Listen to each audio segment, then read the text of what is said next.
Pojď si sebou vyrobit nejjednodušší slaný karamel jen ze 2 surovin. A skvělý bude i jako vyrobený dárek k Vánocu. Nejdříve si vyvař skleničky, do kterých ho budeš plnit.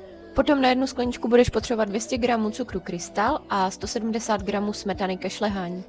Ano, to je opravdu všechno, tak jednoduché to je. Každopádně budeš taky potřebovat pořádnou dávku trpělivosti. Protože nastává nejdůležitější klíčový bod a to je rozpustit cukr bez hrudek, ale tak, aby se nepřipálil. Takže u toho stojíš a mícháš, dokud tam nemáš žádné hrudky. Pokud by se ti podařilo ho připálit, tak zhoř.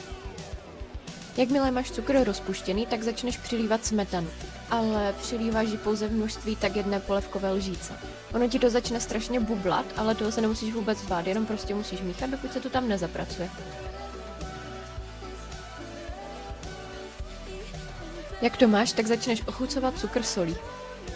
A to je všechno, takže naplníš do skleníček, já to zdobím ještě takovým zlatým prachem. A naaranžuješ si to balení, takže třeba nějaký osobní vzkaz nebo cokoliv, co tě napadne.